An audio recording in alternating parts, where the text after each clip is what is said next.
Bienvenue à tous sur WWE Info et comme d'habitude, on commence donc par les titres. On débutera donc avec le face-à-face entre Brock Lesnar et Roman Reigns qui a lieu à Raw. On continuera avec les résultats de NXT et on terminera avec le mercato de la WWE. Allez, place maintenant aux réactions et comme vous le savez, les fans ont été assez virulents par rapport à ce face-à-face. Certains le considèrent comme par exemple unstable, que c'est un face-à-face de gamin de 5 ans.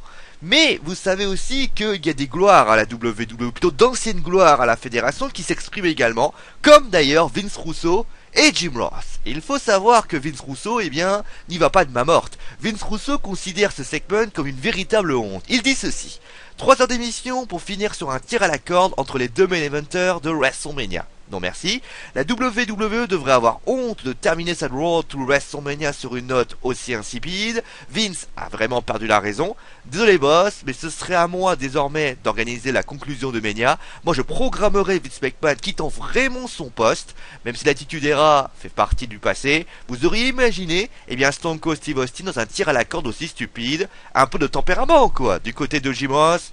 Il a tenu à saluer la performance d'E-Man et attend de voir ce qu'il se passera à WrestleMania. Voilà ce qu'il dit. Paul Heyman a vraiment volé la vedette ce soir. Quant à la conclusion, certains l'ont aimé, beaucoup d'autres l'ont détesté. Un peu révélateur finalement de sa Road to WrestleMania mitigée.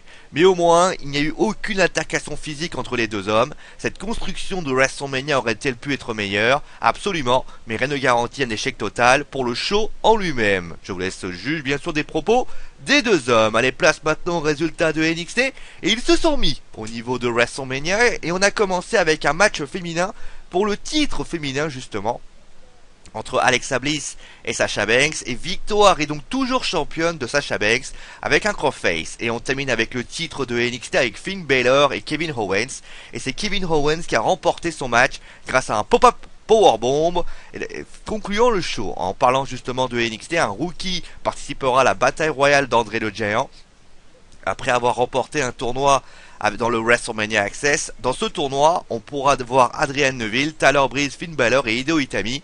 Et donc, le vainqueur ira donc dans la bataille royale d'André le Géant. Et on termine donc avec le mercato de la WWE.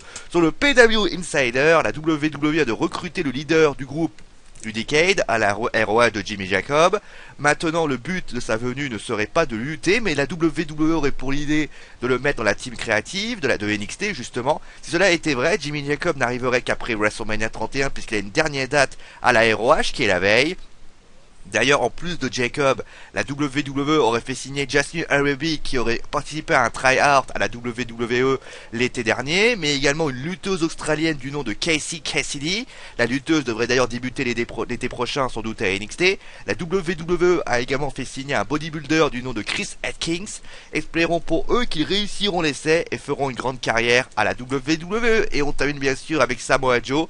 L'ancien lutteur de la TNA a affirmé qu'il intégrerait la fédération de Vince McMahon et devrait débuter en avril après avoir terminé les dates de la ROH. Samoa Joe devrait débuter à NXT après avoir passé quelques tryouts pour voir s'il convient au style de la WWE.